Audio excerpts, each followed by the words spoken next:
Strap in, kid. Welcome to the Very Bad Batch Explosion Network's after show, breaking down, discussing, and reviewing each and every episode of the Disney Plus original series Star Wars: The Bad Batch. My name's John Blight, and joining me, Ashley Hobley. Hey Dylan, excited to be here to talk about this episode of The Bad Batch without the Bad Batch. Love that. Bad Batchless. Batchless. Very Batchless. Welcome to the Very Batchless. Welcome to the Very Batchless Explosion Works after show, breaking down, discussing, reviewing each episode of Disney Plus original Star Wars series Star Wars: The Batchless. This week's episode The 3, Book of Crosshair. That's what's called. The Book of Crosshair. Yeah, imagine if they called it that. This week's episode was called The Solitary Clone, directed by Saul, Ruiz, written by Jennifer Corbett. Synopsis was: clones battle against a Separatist holdout. Kind of a boring synopsis, as they always are. All in all, this episode really was about Crosshair teaming up with Cody to take a Separatist holding. There's about every droid, I think, and nearly every droid that you see in the freaking Clone Wars shows up in this episode at some stage. As you mentioned, there is none of the Bad Batch. Ash, following on from last week's episode, last week's double episode, I guess. Last week's double episode where we're both in agreement, meh. Fine. What do you think of this week's episode? I enjoyed this week's episode. I thought, obviously, completely removed themselves to the Bad Batch. Focus on like a very solo Crosshair story. Obviously, finally getting to see where he's at after the season finale and he was left on that planet for 32 cycles, sitting on that platform.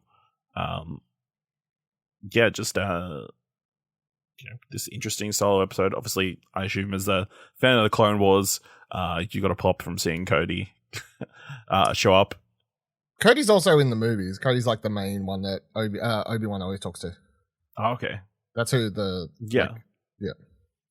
So, to see this episode focused entirely on seeing the Empire side of things. I can't remember in the first season if there was much like solely focused on the Empire doing Empire shit. Well, I mean, the first couple of episodes until like our group goes rogue, I guess. Well, I think they go rogue in like the first step. Well, it was like a double episode premiere, I think, off the top there, or 3-episode premiere, I want to say. Yeah. And by the end of that, they'd already gone rogue. But yeah, to see them kind of again, like last week, obviously we talked about Count Dooku's castle and them like raiding it for supplies and money and treasures and that kind of stuff. And now you're seeing them having to deal with different rebel uprisings. This one from obviously the Separatists they've been fighting against the entire time. But I think it starts an interesting road, especially with obviously by the end of the episode, Cody abandons the Empire. I feel like we're going to see over this season the slow realization by the clones that they're the bad guys now. Like obviously during the Clone Wars, they're the heroes. They're fighting against the Separatists. They're fighting with the Jedi. And now they're all kind of realizing the direction the Empire's going, which I think is going to be interesting. It could potentially be an interesting direction if they do it correctly. Yeah. I thought it was a great episode. Like coming into this after being so disappointed with the two-parter last week, I was like, damn, this why's the quality bar so all over the place here? But so not only do we get to see it's not just that seeing Crosshair is generally more interesting. It's just all the ideas and everything played within this episode. Because on paper, the episode is as straightforward as the two-parter. It's a very similar sort of structured thing of infiltrate. Yeah, exactly. So it's very similar in that regard. However, thematically, what's happening in the background here and the ideas that are played with between Crosshair and Cody, and like sort of the clones awakening or whatever, like their choices and stuff. It just makes this episode so much more interesting than that of last week's two-parter. Because, not only do you have Cody, I love like the duality of it where you have like Cody obviously at the start of the episode, he's sort of been, he's not put in charge of his regular group because there's a little bit of doubt because he was a failure on his last mission. Crosshair isn't. Yeah, he's not put in charge. Cody's put in charge of the thing. Whereas by the end of the episode, you do have him put in charge again because Cody's the one who's gone AWOL. Because Crosshair's the one who pulls the trigger at the end of the episode. Yeah, like kills the Separatist after Cody does the right thing. Yeah. Even though Cody tried to kill Was Obi-Wan. the Separatist person someone known? No, or not was that. it a Not that character? No, nothing. I don't think it really matters. I mean, No. I like this idea of playing around. It was with Count this. Dooku's son. Yeah, it was Count Dooku's fucking sons, daughters, cousins, brothers, mother. I like the idea of all the stuff they've been doing, playing around with the separatists though, because it is like an interesting thing where you have this prequel era where they set up these two political sides.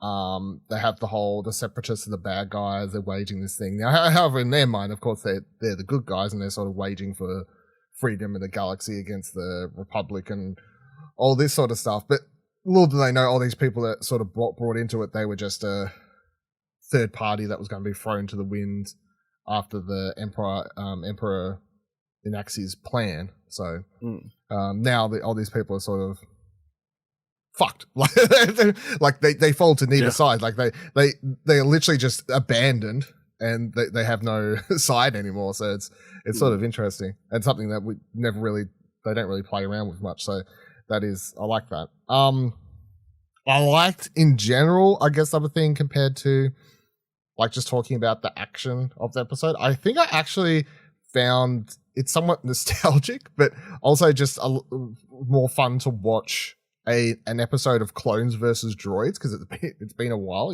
last week's episode was Clones versus Clones, which is interesting on its own, but like whatever. I feel like we've seen that actually before. Like we've seen them have to shoot other stormtroopers in the past season. So just seeing a bunch of clones taking on a bunch of clankers and whatever else, that's just straight up Clone Wars. That's like every episode is. Yeah. Yeah, every episode is some very much a throwback. Yeah. But they have everything in this. I can't think. Maybe there's like one that I can't think of, and I'm sure someone's made a list or something. But I feel like nearly every type of droid is like thrown around in this episode at some point for them to have to deal with. And that part when they're making their way up the stairwell, I thought was really cool, where he throws the thing, he like bounces the creepy droid that like jumped on him. Yeah, like the spider droid thing. Yeah. Yeah, the ones that caught the grenade. Those ones? Or the ones they fight like right at the very end. Yeah, after that, yeah. Well, right before they get to the end, yeah. Yeah, so that was really cool, just seeing all the different types of droids. Really enjoyed that as well. But then, yeah, you just get to that ending moment where Cody has to sort of talk down who's the separate? Oh, the Separatist is holding, I don't know, it doesn't really matter. Some random Empire person. Some asshole. Yeah, pretty much. Real prick. Hostage. And Cody should have been a negotiator back in the day. But the only thing I'm finding annoying, and I don't want to like think too much on it and like start like throwing my arms around going, this is bullshit now. But it's just like you have Order 66. You imply that it's a chip. Well, no, they don't imply. They straight up say it's a chip that was in the clones' heads from the moment they manufactured. Order 66 activates the chip in their brains, which causes them to comply with this mission and not really think logically. Like, and that's why they shoot their friends and like the Jedi and like switch on a needle. Now I'm being led down this road of, well, someone like Cody who doesn't have his chip removed, like he still has his chip, and turned and shot the Jedi and everything, has slowly come around. Like, and I can buy into the whole, and I'm down for the whole. I guess it's the Blade Runner storyline of, are they human or whatever? It's sort of same sort of idea. Are the clones like real people or whatever else? They got free will and stuff. But there is like an element of me that's like, but he's still got the chip, and you spent so much of the Clone Wars like saying, if you have the chip, you're fucked. If you remove the chip, you can get free will back. Like, and all this. That's I don't know if you have any thoughts on.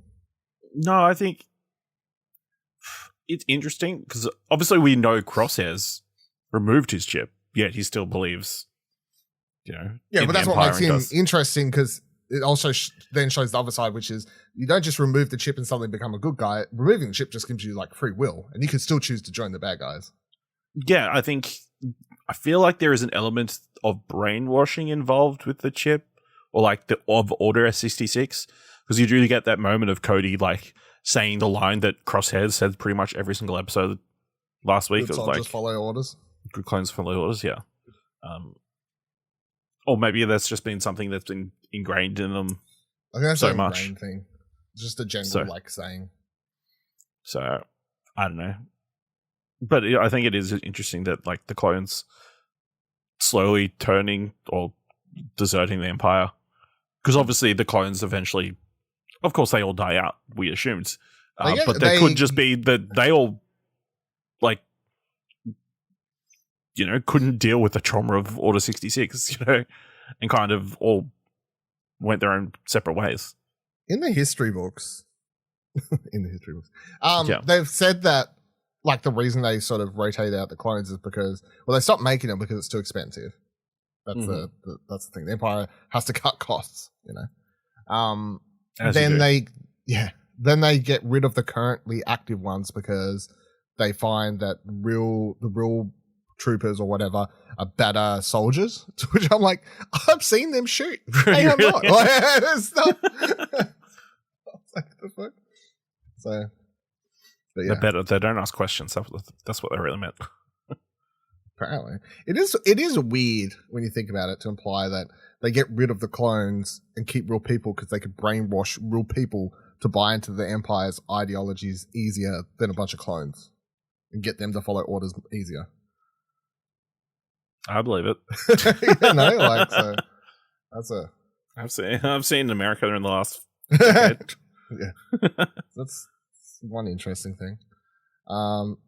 This episode in whole though, I guess, sort of calmed me down after last week's where, and look, it wasn't like I was like, I'm never watching the show again. I was just like, that was so fucking I was so disappointed coming into that, and then watching this, I was like, all right, this is a cool story. Yeah, this is a cool story. I'm back. Cool action, but yeah, cool action. Crosshair taking everybody out with like the mirrors, freaking.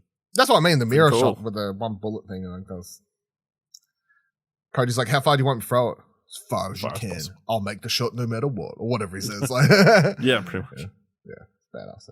I don't think that's like physically possible. I think you need to have had a line of sight at some point. No, he's he's the guy. Any other thoughts wrapping up this week?